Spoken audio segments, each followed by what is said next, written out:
All right, now let's talk about the slope of a line and rates of change. Whenever we graph a linear equation, unless we have a vertical or horizontal line, generally we have a line that has a slant to it. So for example, let's say we're going to graph 2x minus 4y equals to 12. Okay? Then we could find the graph of this by finding the intercepts, the x-intercept and the y-intercept. So we could say x is equal to 0. Let's solve for y. And separately, that would yield one solution. Separately, we could say y is equal to 0. And we'll solve for x. Okay? So now here we could say substitute x is equal to 0. So let's go ahead and do that.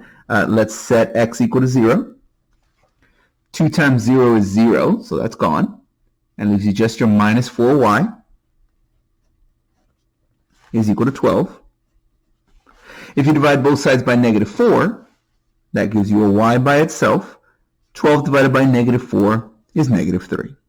So that would be one solution. X is equal to 0, y is negative 3. And if you do the same thing for y, if you go ahead and set y equals to 0, well then 4 times 0 would be 0, leaving you just your 2x, which is equal to 12. And if you divide both sides by 2, that isolates your x, and 12 divided by 2 would give us 6. So that would be another solution, 6 comma 0. So now, if you graph this, you note that it is a slanted line. But what we want to do here is we want to talk about the slant in particular. We don't want to just say, okay, well, it's a line that's slanted. We want to quantify. We want to be able to say exactly how slanted is it. 1, 2, 3, 4, 5, 6, 7. 1, 2, 3, 4, 5, 6, 7. 1, 2, 3, 4, 5, 6. 1, 2, 3, 4, 5, and 6. All right, so if you plot these points, you're going to have 0, comma, negative 3. All right, that's 0 left to right, but down by 3. That'll be right about there. And then 6, comma 0 is 6 to the right. And then we don't go up or down at all. And by connecting these points, we get our line.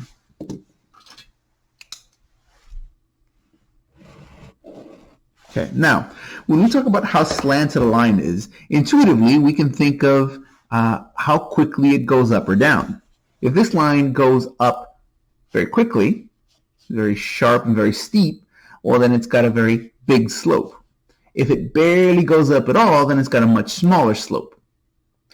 It's also possible for the line, instead of to be going up, it could be going down. All of these descriptions can be quantified if we compare how far up or down our line goes compared to left or right. Here you notice that to get from this point to this point, you need to go up 1, 2, 3 steps and go to the right 1, 2, 3, 4, 5, 6 steps. That's different than if you were to say, I'm going to go up 6 steps, 1, 2, 3, 4, 5, 6, and then right 3 steps. That's much steeper. It goes up much more sharply. So it's not enough to just say it goes up. Notice here both of these go up, but rather we can quantify it by saying how far up does it go. And the way we do that is we compare how far up or down does it go compared to how far left or right it goes. If it goes up a lot and only goes to the right a little bit, well then that's going to go up very quickly, very sharply. But if it only goes up a little and to the right a lot, then by comparison, it's going to be a lot shallower. It's not going to be as steep. So that is called our slope. The slope of a line is given by the ratio, the quotient, the fraction of how far up or down does this go. So this is our vertical change. Keep in mind that the vertical change can be both positive or negative. Here in this illustration, it goes up 3 steps to get to the next point, but hypothetically you can go down 2 or 3 or 4 steps to get to a point. So here this can be positive or negative, divided by the horizontal change.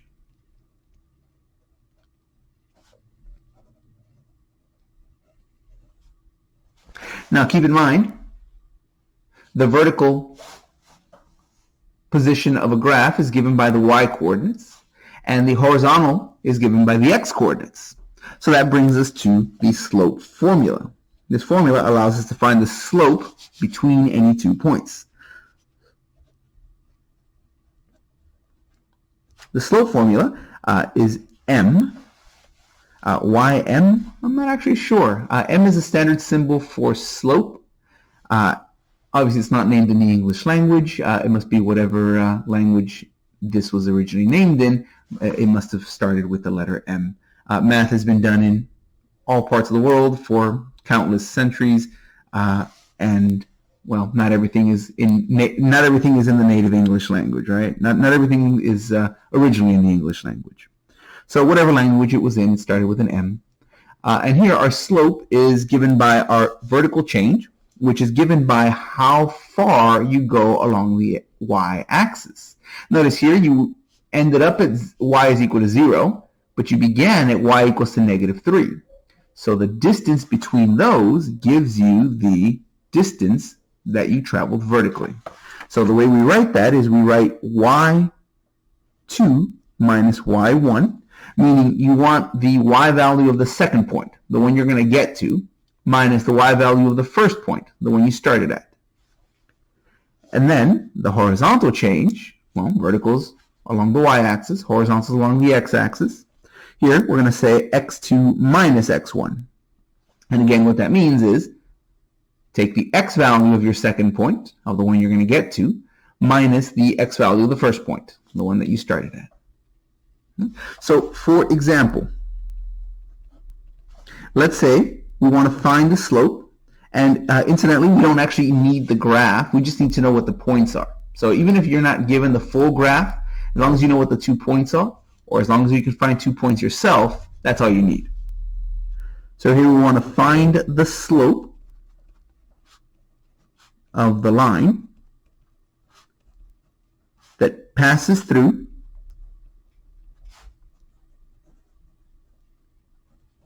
the point -2, 5 and say 3, 1. Let's say -1. Yeah, that should be okay. All right. So here, if you want to, you can actually draw it out, but it's not at all necessary because the slope is given by, all right, one of these is the first point, one of these is the second point. Now, you might ask, well, which is which? It actually doesn't matter, because if you say, I'm going to go from this point to that point, or if I say I'm going to start from that point and go back to this point, notice it's still the same line. And as long as it's still the same line, well, it's going to have the same slope. So here, you are going to designate one of these as your first point, and the other one as your second point. But it actually doesn't matter which one you use. All right, so here, I'm going to go ahead and call this one my first point, and I'll call this one my second point. If you did that backwards, if you said this is the second point and this is the first point, you're going to get the same answer.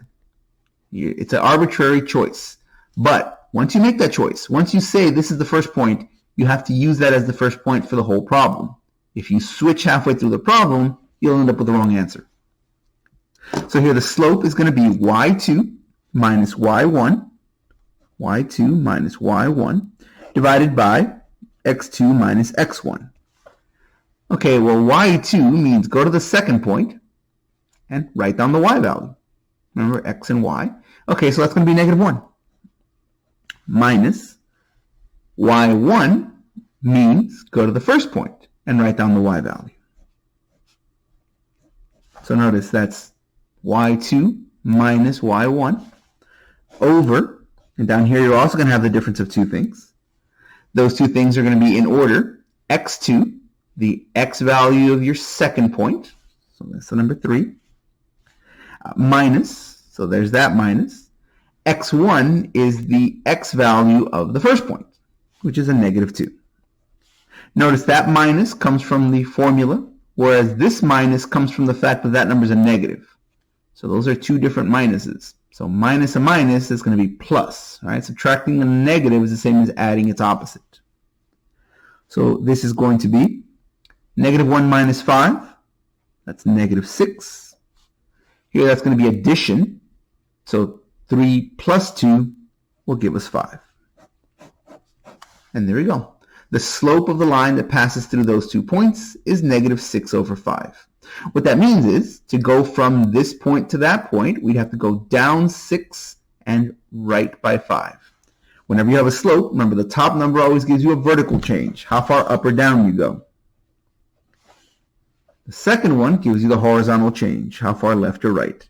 And as always, right is positive, left is negative. For the vertical change, up is positive, down is negative. You can confirm that by drawing it out. Now, of course, that's not at all necessary. Just knowing the 2 points is sufficient. But here I want to go ahead and illustrate this to show exactly what it looks like. Okay. So let's see. 1, 2, 3, 4, 5, 6, 7. 1, 2, 3, 4, 5, 6, 7. Let's see here. 1, 2, 3, 4, 5, 6, 7. And 1, 2, 3, 4, 5, 6, 7. All right. The point negative 2, comma 5, that's left by 2, down by 5 right there. And then 3, comma negative 1, that's going to be right by 3. Oh, sorry. I went the wrong direction. Negative 2, comma 5 is left by 2, up by 5. That's a positive. So this should be over here. My apologies. I had the wrong sign on that one. All right, so there we go. It's left by 2, up by 5. Okay. Now this one is 3, comma negative 1. So we're going to go to the right by 3. 1, 2, 3, and then down by 1. Okay. And of course you could connect your dots because this is not just a couple of points, it's actually a full line that goes on forever. Okay.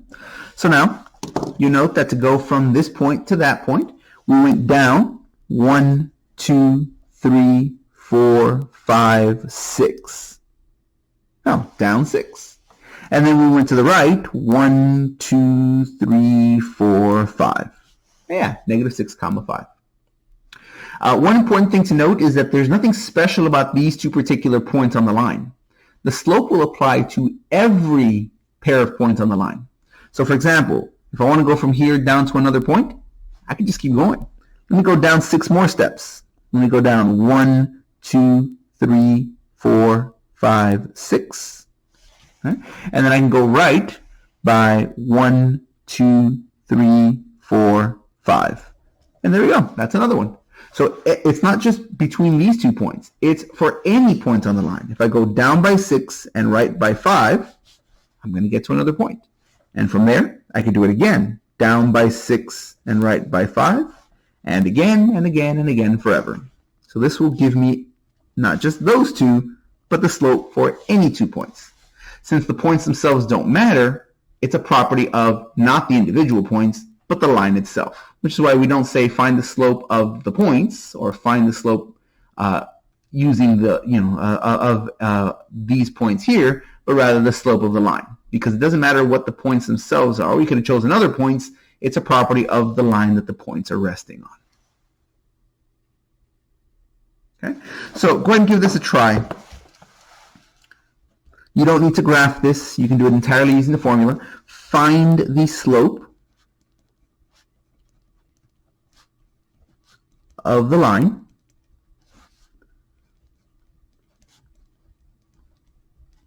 that passes through the points, let's say 1, comma negative 3, and let's say negative 4, comma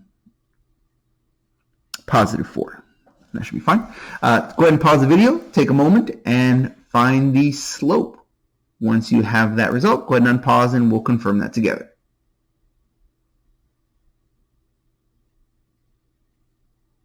All right, so the slope is y2 minus y1 over x2 minus x1. Again, it doesn't matter what point you call number 1 and what point you call number 2. Before I said this is my first point and this is my second point. This time I'll do it backwards just to show that it doesn't make a difference. It really doesn't. You can choose in either order. But once you make that choice, you got to stick with that choice for the rest of the problem.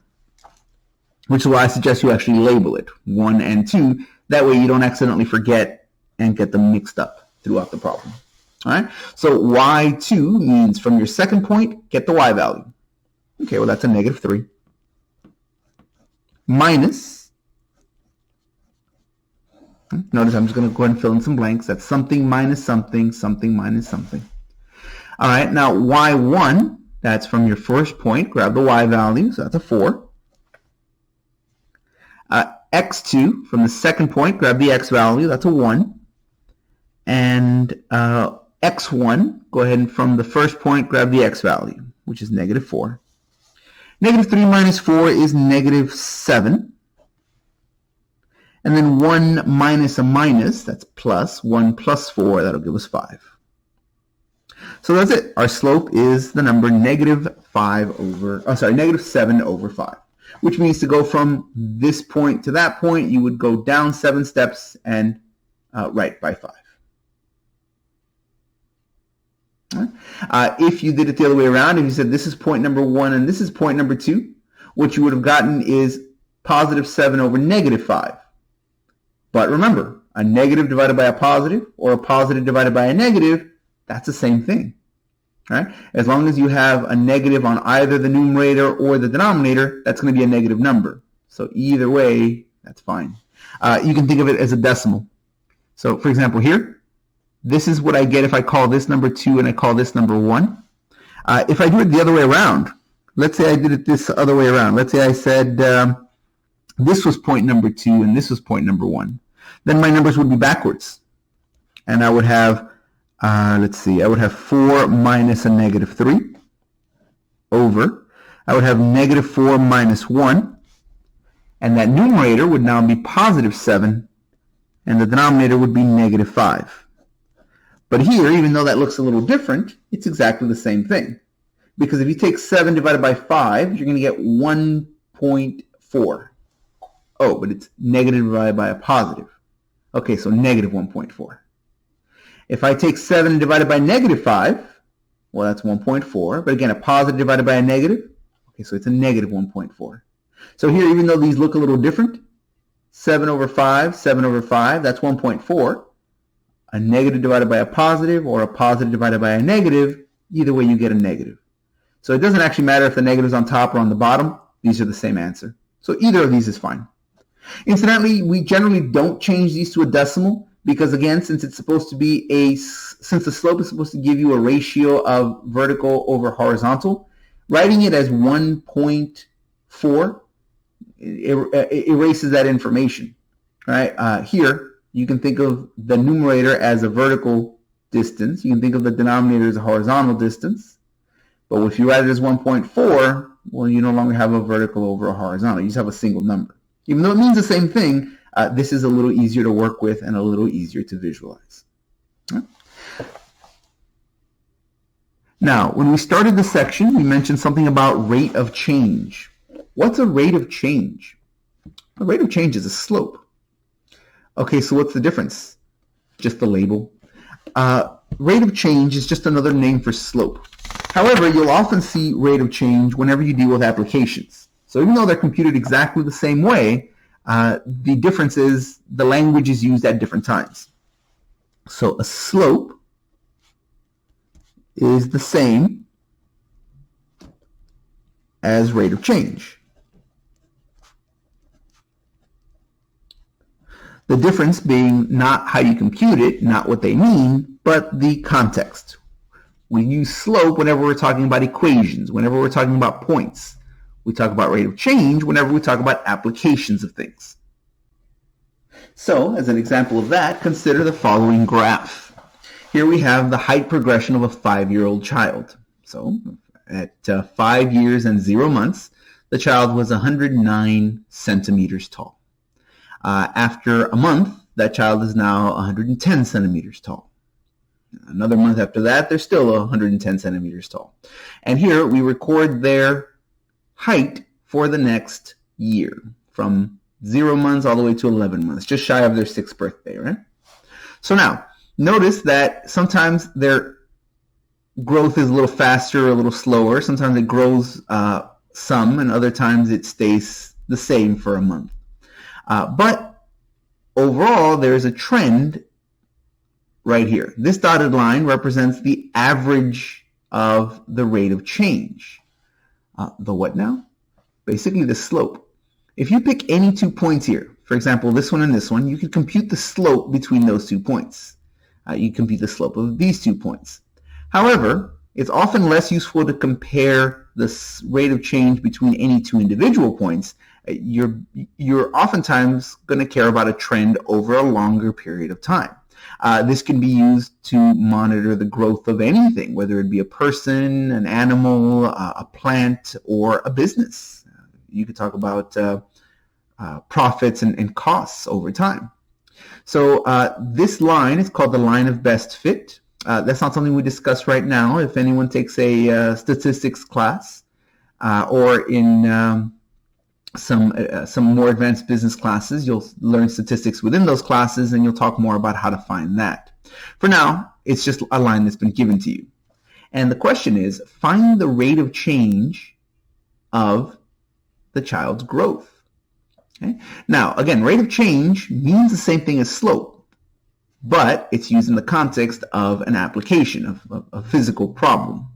So here, you notice that this point is actually on the line itself. All these other points are near the line, but there's actually 2 points that happen to be on the line. This one right here, notice that's 3 months, and halfway between 2 and 4, that's going to be 3. 3 months, and at that point, they have a height of 111 centimeters. And then over here, at 8 months, they have a height of 114 centimeters. So I'm going to go ahead and put both of those up at the same time. It might be a little hard to see the paper for a moment, but we'll expand it here in just a second. You note right here, you have 2 points. Remember, your x value goes first, the one on the horizontal axis. Here, that's going to be an x value of 3 and a y value of 111. So here, our example, we want to find the rate of change. I'll write out the details in a moment. Right now, I just want to write down those 2 points. We had 3, 111. And over here, we had another point that was 8, 114. Okay, so let's see. So here we're going to say find the rate of change.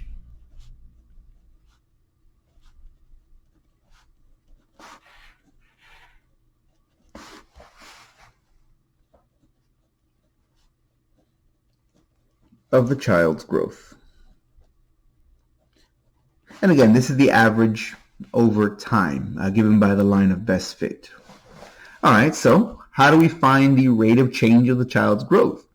Well, we took the line of best fit. We took the line that shows what happens over time, that line there, the dotted one.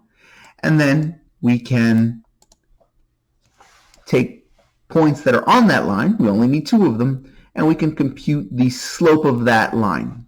That's given by the rate of change. All right. So remember, slope is equal to y2 minus y1 over x2 minus x1. In fact, go ahead and give that a try. Pause the video for a moment and find the rate of change. Remember, it just means the same thing as slope.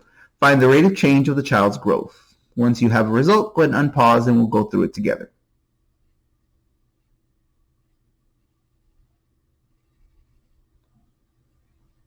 All right, so let's take a look. We're going to take 2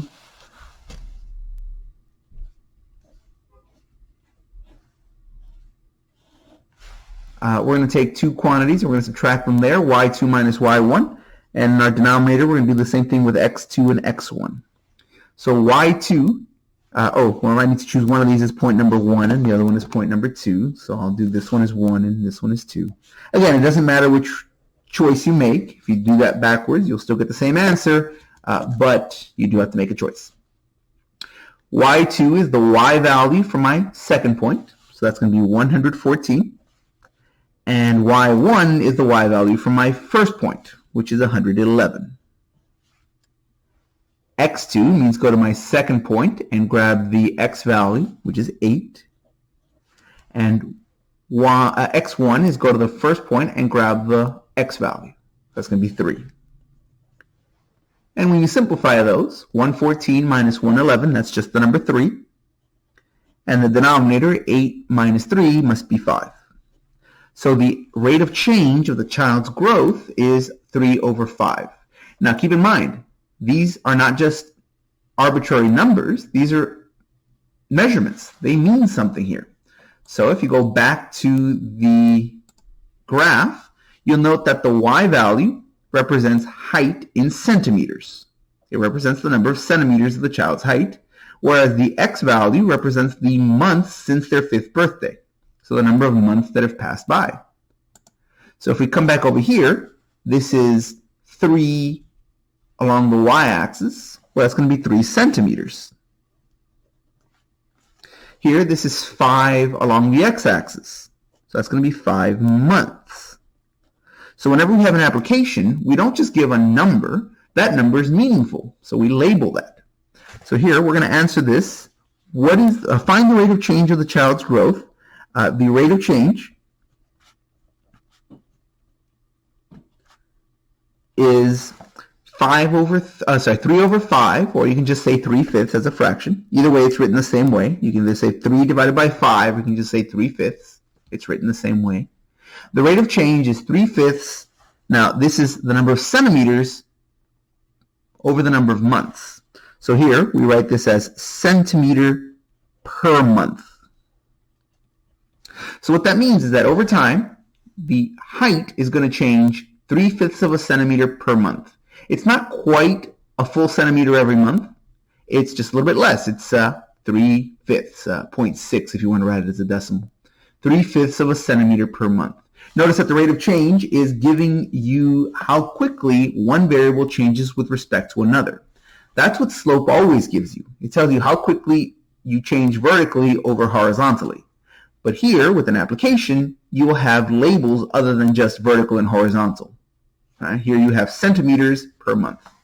And if we go back to the graph, you notice that that is the case. From here to go to the next month, I don't go up a full centimeter. I go up part of a centimeter. It turns out that that's 3/5 of a centimeter. And then for the next month and the next month. Right here, this is probably the best example here visually. At month 3, you're at exactly 111 centimeters. If you wait a month, notice you don't go all the way to 112 centimeters. You go up a little bit more than half. That's 3/5. So every month, your height increases 3/5 of a centimeter, which is exactly what we have here. The rate of change is 3/5 of a centimeter per month. One thing to note from this example is you see our slope is positive 3/5. If you look back at our previous example, that was negative 6/5. Notice your slope can be negative or it can be positive. Notice that your positive slope, your graph is going up. On the other hand, if you have a negative slope, your graph is going down. That's not a coincidence for these particular examples. That's always going to be the case. Because after all, if your slope is positive, then that means that both your x value and your y value are positive. All right? So here, you're going to the right and up. So your whole graph will be going upwards. On the other hand, if you have a negative slope, that means one of these was negative. Right? A positive over a negative or a negative over a positive, which means you're either going left and then up, or you're going down and then right. Either way, your slope will be going down this way. So if you have a positive or negative slope, even without graphing it, you already get a somewhat of an indication as to what the graph will look like. Note that if I have a graph that has a slope like, let's see, let's put a few of them up.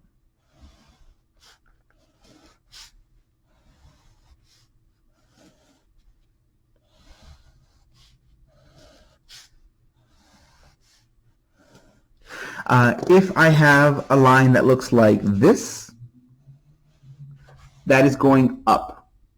Now, you got to be careful with that language. It's going up. Well, when we say it's going up, we mean it's going up to the right.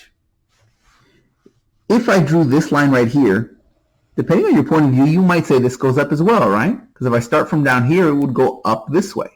But whenever we say a line goes up or down, we always mean from left to right. The same way you would read a sentence, right? From left to right. So here from left to right, oh, that's going up. Here from left to right, oh, that's going down. So here my slope is positive. Here my slope is negative. But there's more to it than that. Just because it's positive doesn't mean it's always exactly the same. For example, consider this one. In both cases, these slopes are positive because from left to right, it's going up. But here it only goes up a little bit. Here it goes up a lot. So in both cases, you have a slope that's positive. But in this case, m is positive and small. This slope would be something like 1/2, 1/3, maybe 2/5, something, a fairly small number. Here, it's a large number. The slope here would be 5/3. It would be the number 6, something bigger. The bigger the slope is, the sharper it is, the more extreme of a slant that you have. The smaller the slope is, the flatter it is. Likewise here, both of these have a negative slope, but whereas this one is negative and this one is also negative, the difference is one of them will have a greater absolute value. Is large, here I'll say small in absolute value. And same thing here, m is negative and small in absolute value. On the other hand, this one, m is negative, same as this one, but this one is large. Ooh, I misspelled large. That's an accomplishment. In absolute value.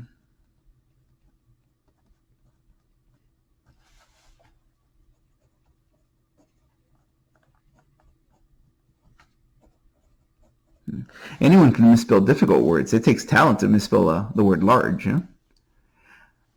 So, positive, positive, negative, negative. There is one, or I suppose two other possibilities, and that's, well, what if my slope is 0? Well, remember, slope is a change in the vertical direction over the change in the horizontal direction. The number 0 is like saying 0 over 1.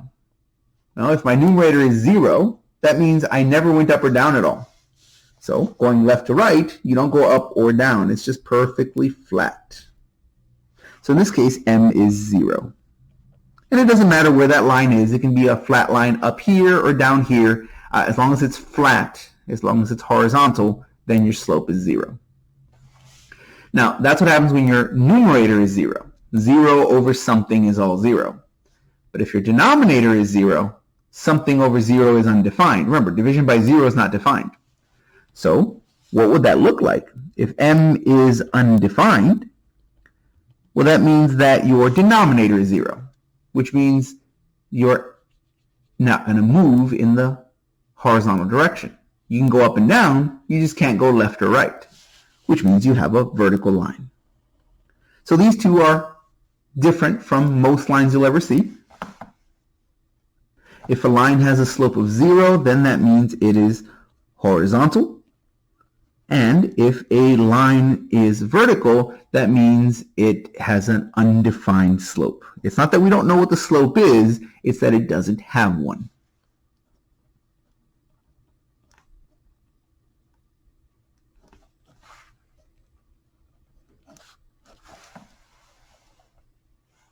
And this covers all of our potential graphs. And that brings us to the end of this material. If anybody has any questions, comments, or problems, please make a note of those and reach out to me. And I hope everyone has a nice day.